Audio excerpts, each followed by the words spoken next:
In this episode, we speak with Chen Amit, the co-founder and CEO of Tipalti, the only global payables automation solution to streamline all phases of the accounts payable and payment management workflow in one holistic cloud platform. In 2010, Chen Amit and Orez Zeev created Tipalti to transform global payables with true end-to-end automation that removes the pains and risks of paying suppliers around the world. Tipalti has raised over $700 million from notable investors, including Durable Capital Partners, G Squared, and others. Prior to Tipalti, Chen was CEO of Atrica, a carrier Ethernet company that Nokia-Siemens acquired. Before Atrica, Chen was co-founder and CEO of Verix, a provider of business intelligence software. I'm your host, RJ Lumba. We hope you enjoy the show. If you like the episode, click to follow. RJ Lumba is the executive chairman of Market Insight Media and the managing partner of GrowthCap. He is the host of Great Entrepreneurs, a podcast for driven entrepreneurs and business owners. Our podcast covers all topics related to the entrepreneurial journey, from ideation to execution to optimization and to reaping the rewards of a well-run business. In the minutes ahead, we'll share with you unique insights and tactics from some of today's most accomplished and inspiring entrepreneurs. Chen, thank you so much for taking the time to chat with us today. It's a delight to be with you. Thank you for having me. So I think Tipalti is a well-known company in the fintech space, B2B segment, mid-market businesses. You generate volumes in payments, B2B payments to suppliers. Maybe for the benefit of our audience, can you give us a little bit more about the breadth of the Tipalti platform and operations? Sure. So we automate finance operations for mid-market companies, everything from managing procurement processes, managing suppliers, compliance, vetting suppliers, invoice capture, PO matching, currency management, payment execution, expense management, cards, reconciliation, just a very broad set of challenges, if you will. Anything outside of the ledger itself, the accounting process itself, is game for us. We're not doing everything yet, but we'll grow and continue and do more for the finance leaders. Payments is a crucial part of what we do in delivering the value, in getting the information right, in getting the compliance right, in extracting and allowing the reconciliation, but it's broader than payments alone. Mm-hmm. Could you give us a sense for maybe some of your marquee clients? Who are some of the big clients that you work with? Sure. Yeah. You have Amazon Twitch, Roblox, Uplovin, GoDaddy, Wix, Automatic, which is WordPress, the National Geographic, many impressive names. Excellent. And you've raised significant capital, hundreds of millions of dollars. I think you're, maybe over $700 million, and you've got notable investors like G Squared and Durable. How has it been interacting with these investors? Do they provide a lot of value beyond the financial capital? In the early days, you expect and you get value from board members and investors when you're a younger company. Today, when we're larger, yeah, they provide value, they're helpful, but you're self-reliant mostly. So yeah, first of all, several, if not many of our investors are customers of Tipalti. So we love that. And their portfolios, introduction into their portfolios always help. And then in discussions about changes in the market and public market strategies and private market strategies and all of that, that's where they add value. But from an ongoing basis, we are a strong company now and we're self-reliant and we love our investors, but yeah, we walk ourselves. There's multiple elements that make for a successful company. Sometimes it's market timing. You introduced your solution at the appropriate time with how fintech was evolving and B2B interactions. Sometimes it relates to your product is just so good that it's just better than anything offered out there, even though there are very similar solutions. Sometimes it's outspending on marketing. It's being that first mover, having the capital as a strategy. What do you attribute Tipalti's success at? So, yeah, it's really critical to understand the persona we serve, and then we can deduct how we got to be successful. So The persona we serve is the mid-market finance leader. Mid-market for us is companies between 100 employees and 1,000 employees. And if you think about the finance leader in these companies will start to have complexities that are beyond your corner coffee shop. It's maybe multiple legal entities, maybe subsidiaries, currencies, regulators, auditors, multiple approval workflows. The level of complexity increases, but the ability to execute in a finance department in a 200, 300, 400 person company is limited. Resources do not go to the back office in these companies. Resources go towards building the company, customers, products, service, a brand, whatever, not so much the back office. So the finance leader in these companies needs growing in complexity, but minimum ability to execute. They can buy products, but you can buy one product, two products, and they need to deal with that. So when you solve for their pains, you need a solution that is broad, as I mentioned, procurement and invoice capture and payments and expense management and cards, and just a very broad solution. But it also needs to be deep. It's not enough to just check the box and do the minimum viable product, if you will. You need a certain depth for the multi-entity, multi-subsidiary, multi-currency, multilingual approval workflows, audit trails, whatever, that complexity that comes with being a growing company. So breadth and depth are key legs in our product strategy, and simplicity, because these buyers cannot buy multiple products. They need a pre-integrated solution, easy to deploy, easy to change manage, easy to buy, and easy to pay for. That makes for a complex solution to build. You need a solution that has all these elements, breadth, depth, and simplicity. The sales motion is a direct sales, so an expensive sales motion, and you don't have customers who have the ability to pay as much to cover the expensive go-to-market motion. So it's all a very limiting set of requirements that are hard to meet. If you think about it, there aren't many pure play mid-market companies. You have NetSuite and Intact happen to be in the office of the CFO, but you'll be hard pressed to find other pure play mid-market players. There are players who play agnostic, like they're agnostic. They can, Slack. They serve small companies, large companies, they're agnostic. There are pure play small business solutions like, a Bill.com or a Ramp. There are pure play enterprise solutions like a Coupa. Mid-market is really hard for the reasons I mentioned. We, through the way the company developed over the years, eventually got to the place where we had the breadth, depth, and simplicity by evolution of, again, how we got here.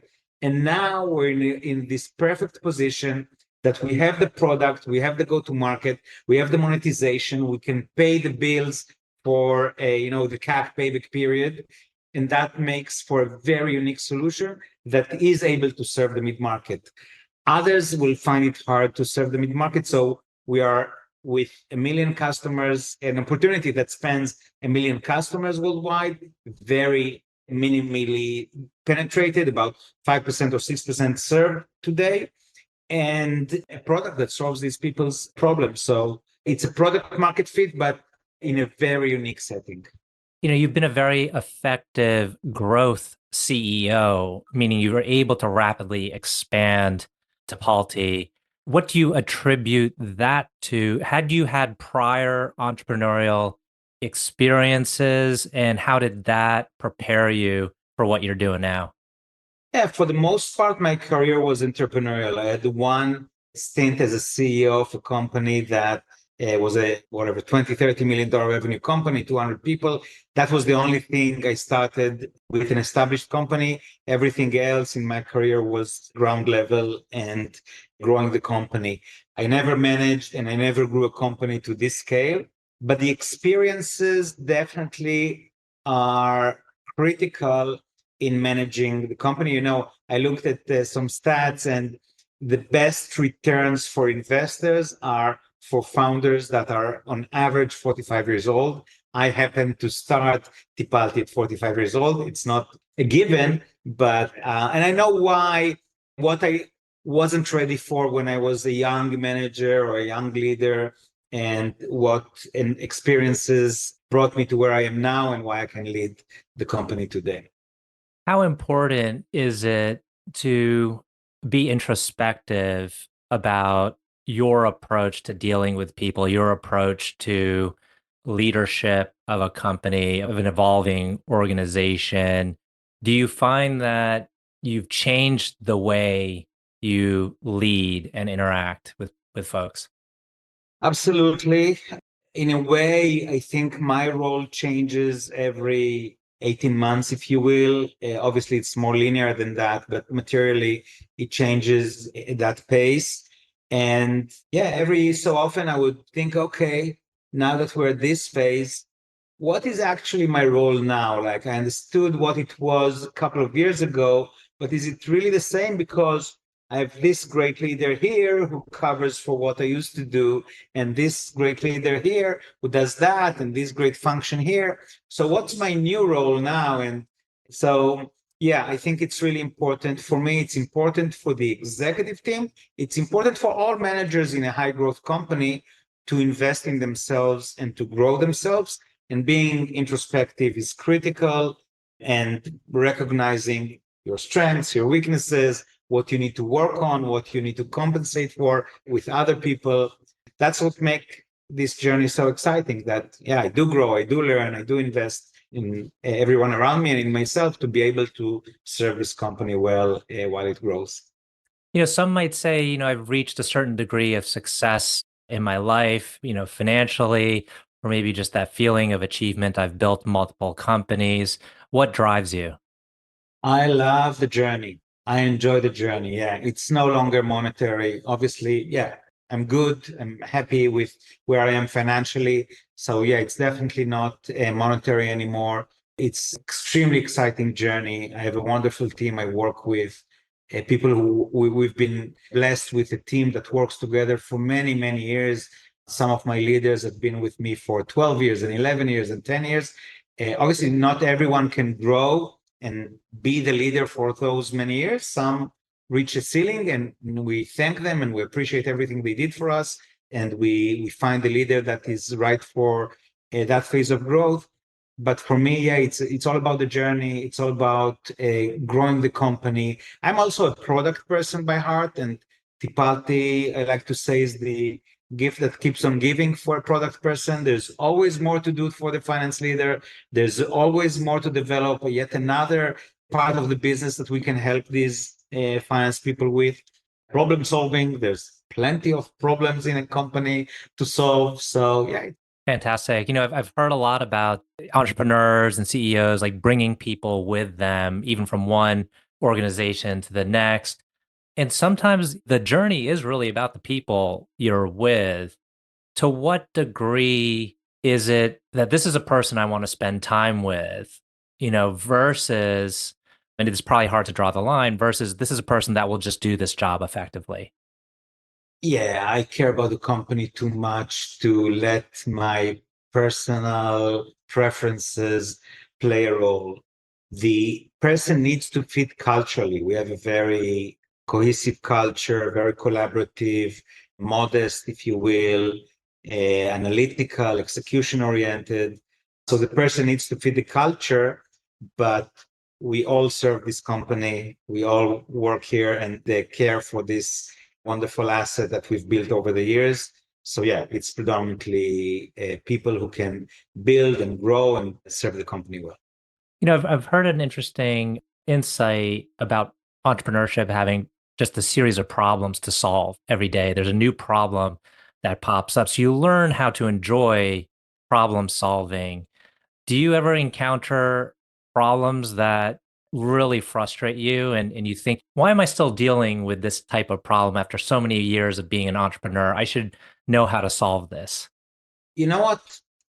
If you think about the past few years with COVID, and then now the financial pressures, the bank collapse before that, the SVB and yet another bank, the name eludes me.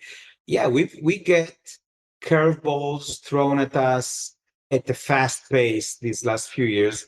I'd be happy if these curveballs never happened? Yes. But I also thrive on dealing with these curveballs. I maybe enjoy is the wrong term, but yeah, it's part of being a leader of a company is to help the company deal with these challenges and with these curveballs. And I think, yeah, I enjoy actually. I'd rather they didn't happen, but when they do, I enjoy dealing with them and solving them and helping the company cross those hurdles. Is there a particular challenge now that you spend most of your time thinking through? My job is kind of simpler these days because we have a clear vision, we have a clear strategy. It's all about execution. So, yeah, it's about keeping everyone rowing in the same direction. And I think we've built the processes and the rhythms that allow us to do that in a very effective way. And it's mostly about execution. We know what we need to do for our customers. We are already doing that. We know what's the next few things we want to do for our customers. We know how to reach more customers. We work on that. Maybe, you know what, I'll tell you, yeah, now that I think about it, people talk about the S curve, the fact that the adoption, the market adoption follows an S curve. It doesn't always follow an S curve. So we are working hard to reach finance leaders and to educate them and to allow them to benefit from the value of a solution like Tipalti. I really want the S curve. You know, people say fish start jumping into the boat. I really hope that we'll reach that S curve. I think we're still in the early adopter phase of this market. As I said, 5% penetration. So there's still more to do. It's exciting. We have a decade of growth ahead of us. But yeah, I think I'll enjoy the fish start jumping into the boat. Well, you clearly explained that you're in it for the journey, for building the company with a great group of people. Curious, are there other journeys, like maybe personally, that you really enjoy? These could be like hobbies or, other aspects outside business. Yeah. So I'm the chairman of a non-for-profit in Israel that also it's about the team, right? Has a phenomenal team, phenomenal leader for that non-for-profit with three core, my wife and my philanthropy purposes have three core reasons. One is closing socioeconomic gaps in Israel. Two is protecting Israeli democracy, which today we know in the last 18 months have been under some attack. And third is environmental causes. And I'm working with a phenomenal team that does really exciting stuff. So that's one part of what I do. And I do have hobbies. I'm a private pilot. To be honest, I haven't flown since COVID. Until COVID, I flew regularly every other week.